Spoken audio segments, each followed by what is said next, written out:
Hello viewers, সবাইকে শুভেচ্ছা স্বাগতম। গত ক্লাসে আমরা ইঞ্জিনিয়ারিং ড্রয়িংয়ের প্রজেকশন সম্পর্কে জানছি। প্রজেকশন কি, প্রজেকশন কত প্রকার ও কী কী, সেগুলো ডায়াগ্রামের মাধ্যমে অর্থাৎ ড্রয়িংয়ের মাধ্যমে, প্রত্যেক প্রকারের ড্রয়িংয়ের মাধ্যমে জানার চেষ্টা করছি। তো এই যে ড্রয়িংগুলোর মাধ্যমে এই মূলত প্রজেকশনগুলোকে আমরা বোঝার চেষ্টা করছি। এই ক্লাসে সেই প্রজেকশনগুলো, সেই ড্রয়িংগুলো অঙ্কন করা শিখব। তাহলে প্রথমেই অর্থোগ্রাফিক প্রজেকশনটা থেকে শুরু করা যাক। প্রথমেই এল আকৃতির ব্লকটা এঁকে নিচ্ছি। তো এটার এই নিচের মাপটার হচ্ছে 30 mm, 10, 20, 30 mm এর আমি ব্লকটা দিয়ে দিলাম।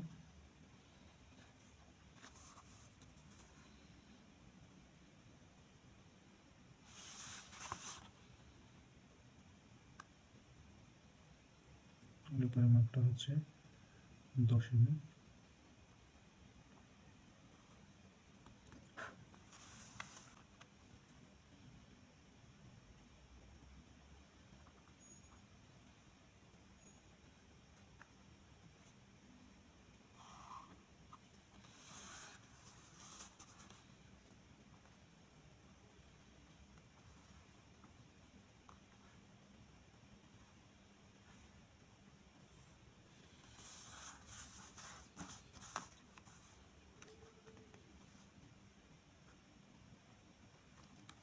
এটা 45 ডিগ্রি অ্যাঙ্গেলে দিচ্ছি।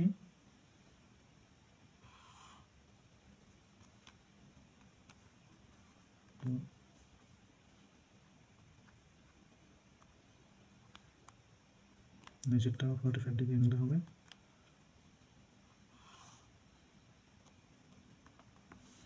এই পাশেরটাও 45 ডিগ্রি অ্যাঙ্গেলে টেনে দিচ্ছি। যেহেতু এটা এল আকৃতির ব্লক, ডাইমেনশন সহকারে এখানে দিয়ে দিচ্ছি।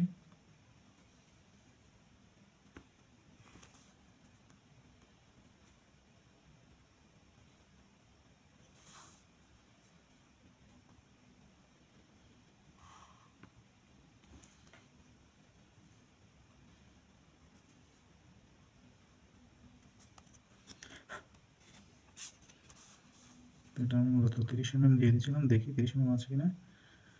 10, 20, 30 ঠিক আছে। 30 mm এখানে লিখে দিচ্ছি। একটা হচ্ছে 10 mm।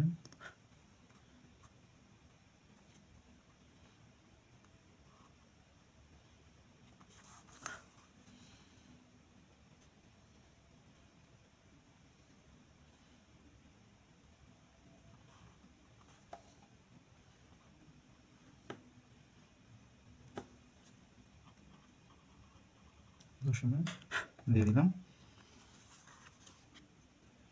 আর এদিকের উপর একটা হচ্ছে মূলত 25 mm, সেই 25 mmটা মার্ক করে দিচ্ছি।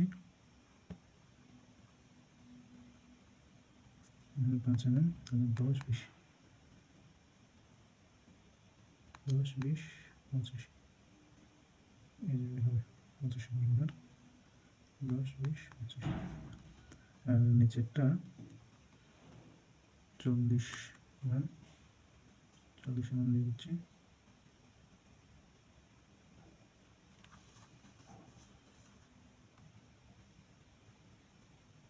দশ, 20, 30, 40 মার্ক করা শেষ। আমি যে কোনো এক প্রান্ত মার্ক করলে হবে, অপর প্রান্তগুলো অটোমেটিকলি মিলবে, কারণ আমি একটা যে রেখাটা এখানে টানছি, প্রথমেই রেখাগুলোর সমান্তরাল করেই অন্য রেখাগুলো টানবো। তো প্রথমত উপরের এটা সমান্তরাল রেখাটা টেনে দিচ্ছি।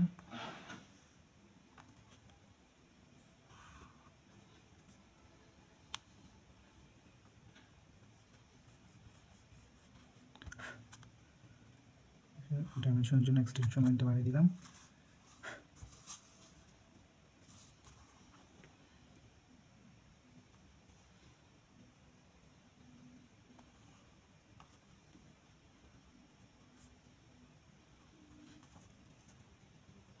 মূলত এটা হবে কত, এটা হচ্ছে 25 mm, 25 mm এঁকে ফেললাম। নিচেরটা হচ্ছে মূলত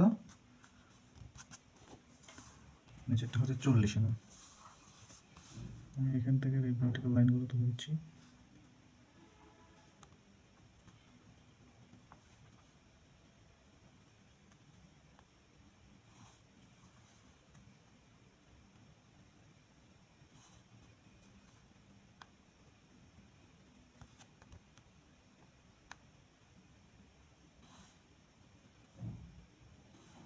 আমি জাস্ট উপরের নিচের থেকে উপরের এই যে ডাইমেনশনটা এই মাপটা নিয়ে নিলেই এটার অ্যাকচুয়াল মাপটা দিলে হয়ে যাবে।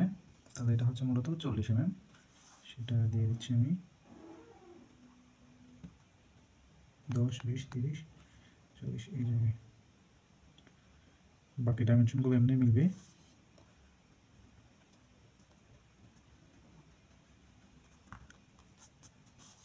আমাদের শুধু এই রেখা সমান্তরালে উপরের পয়েন্টটা থেকে রেখাটা টানতে হবে।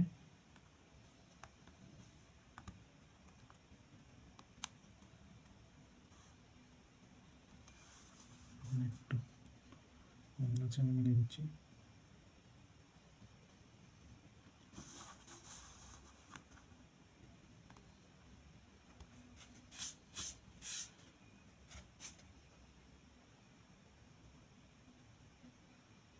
এখান থেকে রেফারেন্স করে মিলিয়ে উপর দিকে ঠেলে দিলে তাহলে উপরে সমান্তরাল রেখাটা আমরা অটোমেটিকলি পেয়ে যাব।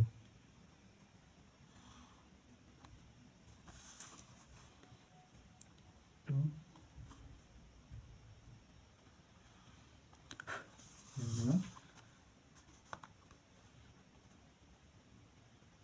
আমাকে যেটা করতে হবে এটার সাথে মিলিয়ে এই কর্নার থেকে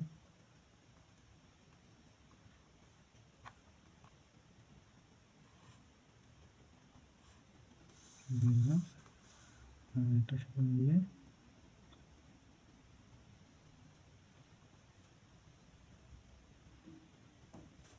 দেখতে পাবো।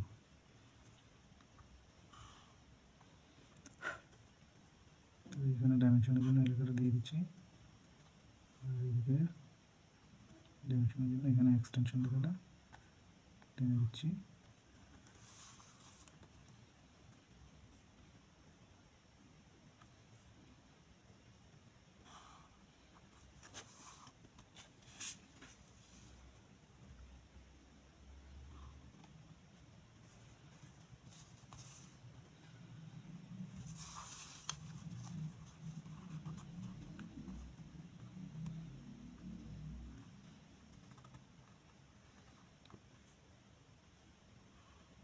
ডাইমেনশনটা দিয়ে দিলাম, একটু শর্ট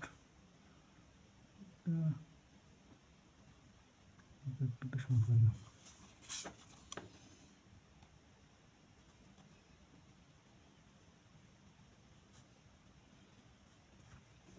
তাহলে মূলত 25 এটা, আর এটা হচ্ছে উপরেরটা হচ্ছে 30 mm, আর এটা হচ্ছে 15 mm। তাহলে আকৃতির ব্লকটা আমাদের আঁকা কমপ্লিট হয়ে গেল। এখন আমাদের প্রজেকশন প্ল্যানটা রেডি করব, আর ওখানের মধ্যে ভিউটা আনবো। যেহেতু একটা অর্থোগ্রাফিকে আমরা অর্থোগ্রাফিক প্রজেকশনটা রেডি করছি, মানে অঙ্কন করছি, তাই এগুলোর প্রত্যেকটা রে অফ সাইড এগুলো প্রত্যেকটা ভার্টিক্যালি যাবে, অর্থাৎ প্ল্যানের মধ্যে ভার্টিক্যালিভাবে এগুলো ছেদ করবে। আমি প্রথমেই প্ল্যানটা এঁকে নিচ্ছি।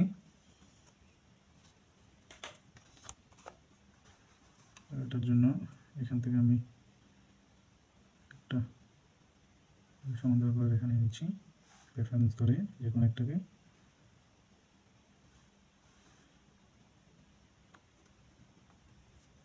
মনে রাখতে হবে যে প্ল্যানটা অবশ্যই এই এই যে কর্নার আছে, উপরে কর্নার, সর্বোচ্চ কর্নার, ওই কর্নারের উপরে হইতে হবে।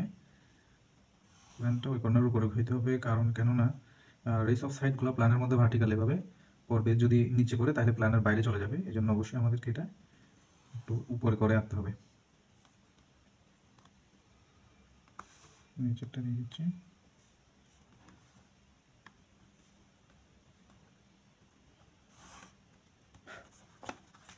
নেক্সট এটাকে এইভাবে টান দিব,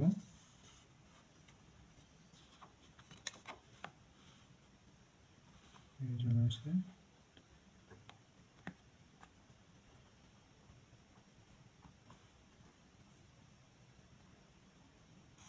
একটা দিলাম,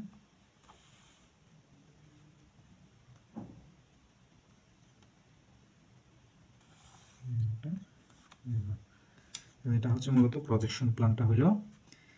এবার রেস অফ সাইডগুলো আমরা দিয়ে দিচ্ছি। তো রেস অফ সাইডগুলো কী হবে, প্রজেকশন প্ল্যানের সাথে ভার্টিক্যালিভাবে সব পারপেন্ডিকুলার থাকবে, 90 ডিগ্রি অ্যাঙ্গেলে পতিত হবে। তো আমি এখান থেকে ধরে ধরে প্রত্যেকটা কর্নার থেকে রেস অফ সাইডগুলো দিয়ে দিচ্ছি, সোজা একটা টান। ঠিক এইভাবে আমি নিচের স্কেলটা, যে সেট স্কেল, এটা ধরে রাখবো আর এটাকে নিচে টানবো, পরের কর্নার নিয়ে যাবো, ওখান থেকে ধরে আবার একটা টান,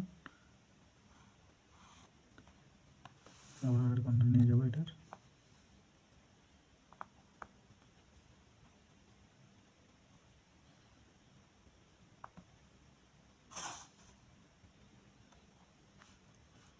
তারপর এখানে আরেকটা কর্নার আছে, একটু নিচে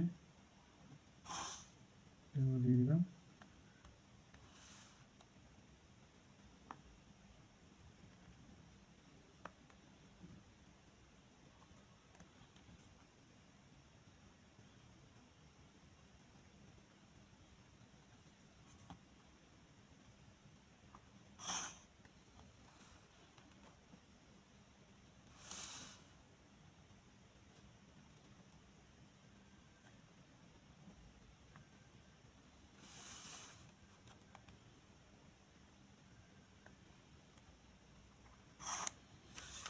রেসের সাইডগুলো দেওয়া হয়ে গেল,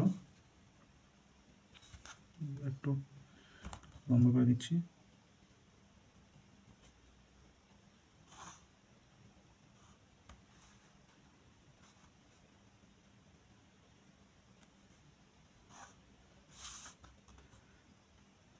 যাচ্ছে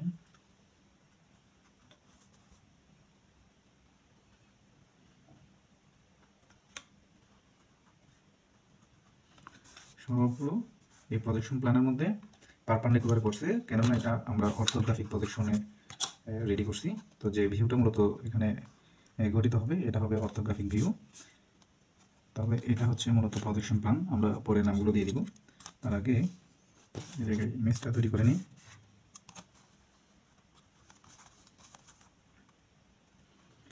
ইমেজের জন্য আমাদের এখন আর কোনো ধরনের মাপযোগের দরকার হবে না, আমাদের সব লাইনগুলো পেয়ে গেছি। আমাদের শুধুমাত্র সমান্তরাল করে করে রেখাগুলো টানতে হবে।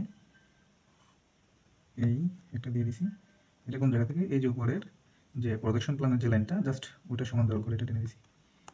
নেক্সটে কী করবো, এই পয়েন্ট থেকে, যেহেতু এটাতে অর্থাৎ ঠিক উপরেরটাতে, এই পয়েন্ট থেকে এই পয়েন্ট পর্যন্ত, তাহলে আমি এই জায়গা থেকে নিচে পর্যন্ত একটা ভার্টিক্যাল লাইন টেনে দিব। তো এটার জন্য আমি কী করবো, এটাকে রেফারেন্স হিসেবে ইউজ করতে পারি।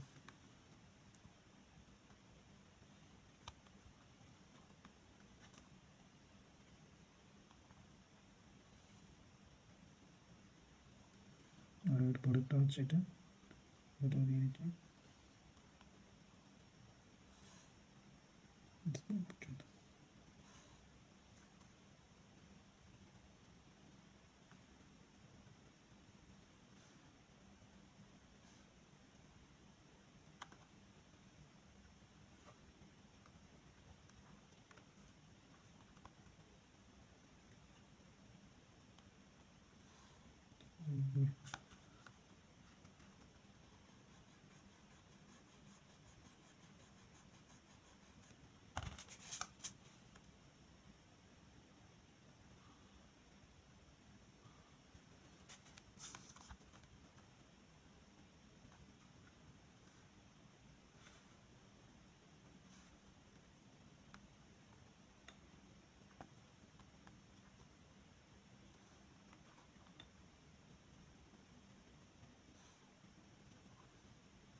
ওর এই পয়েন্ট থেকে পয়েন্টে, দ্যাট মিনস এখান থেকে এখানে আসবে, এটা উপরের লাইনের সাথে একটু সমান্তরাল নিয়ে নেব।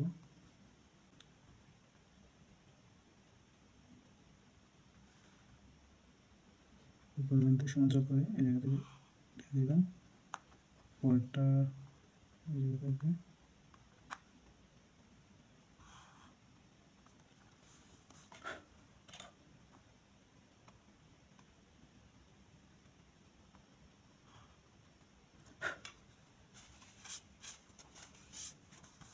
এইগুলো আমি এগুলোকে একটু গাঢ় করে দিচ্ছি, দেখা যায়।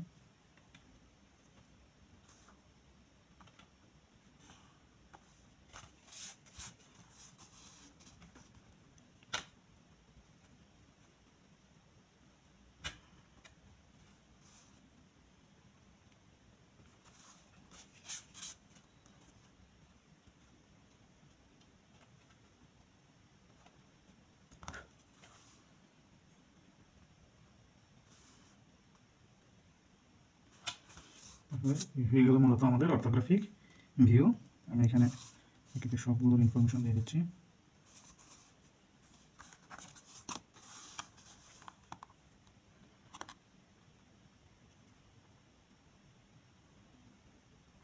এটা হচ্ছে মূলত অবজেক্ট, এটা হচ্ছে object. Next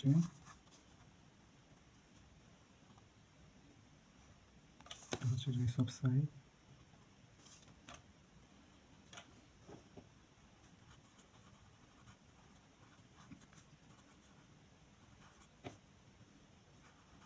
race of sight. আর এটা হচ্ছে মূলত প্রজেকশন প্ল্যান বা পিকচার প্ল্যান।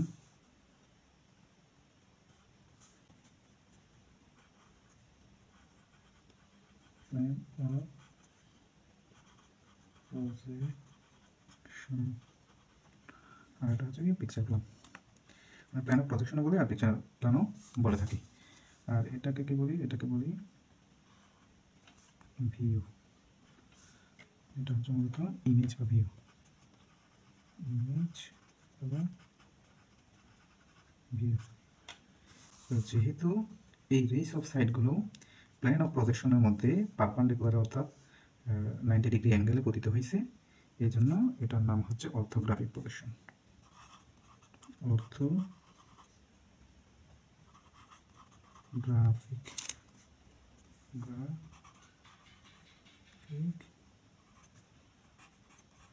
প্রজেকশন। তাহলে এই হয়ে গেল আমাদের মূলত অর্থোগ্রাফিক প্রজেকশনের যে ড্রয়িংটা আমরা অঙ্কন করছিলাম সেটা আঁকা কমপ্লিট হয়ে গেল। আগামী ক্লাসে অবলিক এবং পার্সপেক্টিভ দুটোটাই আমরা দেখার চেষ্টা করব।